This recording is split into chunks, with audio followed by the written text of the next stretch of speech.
Jika sel saraf ruhaniyah dan jaringan kesadaran kita sudah mampu menembusi pusat kosmik ketuhanan, tentunya akan mudah sekali untuk membangun komunikasi dengan Allah. Apakah dalam bentuk 4G atau 5G, semuanya tergantung infrastruktur ruhaniyah yang telah kita bangun. Assalamualaikum warahmatullahi wabarakatuh. Salam sang sejati. Pengosongan diri adalah kunci pertemuan dengan gelombang Tuhan. Kalau proses ini tidak kita lakukan, maka kita akan terus terkoneksi dengan sinyal-sinyal rendah, was-was pada alam ini, yang justru akan mengganggu ketenangan pada jiwa kita. Di dalam firman-Nya, lepaskan kedua sandalmu, wahai Musa, kau telah berada di lembah yang suci. Begitulah di dalam firman-Nya, di dalam surat Toha ayat 12. Sandal adalah sesuatu yang bukan diri atau esensi kita, tetapi ia seringkali menempel pada diri kita. Kita menganggap elemen-elemen aksesoris seperti sandal ini itu sangat penting, bahkan menganggap itu adalah diri kita. Padahal ia membawa anasir kekotoran, dan bila kita ingin bertemu dengan Tuhan, tentunya harus total untuk ditinggalkan. Itulah makna pengosongan, meniadakan segala keinginan-keinginan yang berasal daripada yang bukan Allah. Dan tentunya akan selalu ada yang membisiki diri Anda, mendorong dan memotivasi Anda, dan itu seringkali bukan Allah. Sang Buddha berkata, keinginan adalah sumber penderitaan. Benar, karena yang dimaksud keinginan di sini adalah keinginan-keinginan setan, ego diri pribadi yang bersemayam di dalam kesadaran kita, bukan keinginan yang diilhamkan Tuhan pada kita. Betapa banyaknya manusia yang sakit, mati, dan menderita dalam mengejar berbagai keinginan, cita-citanya, posisi jabatannya, kekayaan, pengetahuan, dan sebagainya yang dikiranya baik.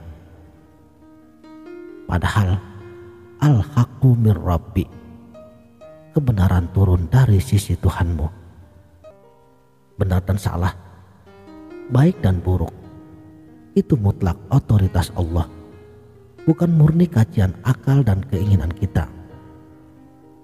Kita harus terlebih dahulu connect dengan Allah untuk mengetahui yang sebenarnya benar, bukan memakai dalil A yang dicampur dengan dalil B, lalu lahir kebenaran versi akal.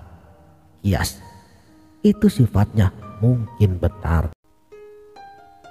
Zikir, suluk, dan juga proses-proses mujahadah spiritualitas yang bersifat khusus lainnya, yang dibimbing seorang guru ruhani, akan memudahkan kita untuk memahami, menjalani, dan menembusi ruang-ruang ruhaniyah yang lebih tinggi lagi, untuk kosong dan terkoneksi dengan Allah.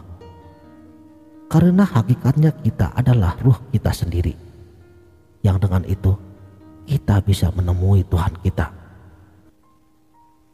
Jika sel saraf ruhaniyah dan jaringan kesadaran kita sudah mampu menembusi pusat kosmik ketuhanan, tentunya akan mudah sekali membangun komunikasi dengan Allah. Apakah dalam bentuk 5G atau 4G, semuanya tergantung infrastruktur ruhaniyah yang telah kita bangun. Dan selanjutnya, kita hanya perlu merawat infrastruktur dan wadah yang telah ada, supaya transmisi sinyal-sinyal ladunia terus hidup di dalam diri kita. Infrastruktur batiniah yang sudah terbangun secara permanen Di dalam literatur sufisme klasik disebut dengan baqobillah.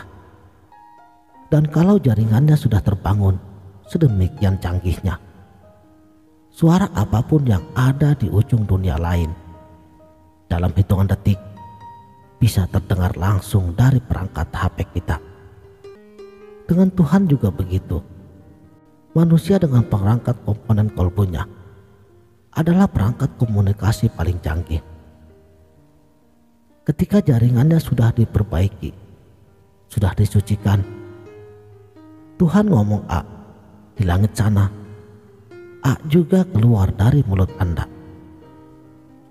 Bahkan wajah Anda mampu menjadi layar bagi orang-orang yang ingin menatap Tuhan.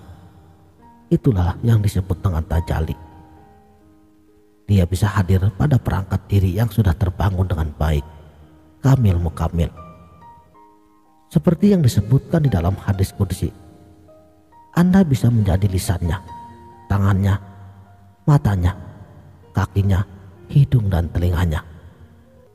Di dalam ayat lainnya, dan tiadalah yang diucapkannya itu menurut kemauan hawa nafsunya.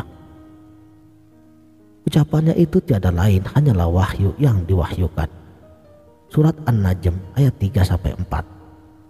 Maka sebenarnya bukan kamu yang membunuh mereka, melainkan Allah yang membunuh mereka. Dan juga bukan engkau yang melempar ketika engkau melempar, tetapi Allah lah yang melempar. Surat Al-Anfal ayat 17. Tuhan dengan makhluknya dengan cara tertentu sudah terintegrasi. Sekianlah. Mudah-mudahan video ini dapat bermanfaat. Wabillahi taufiq wal hidayah.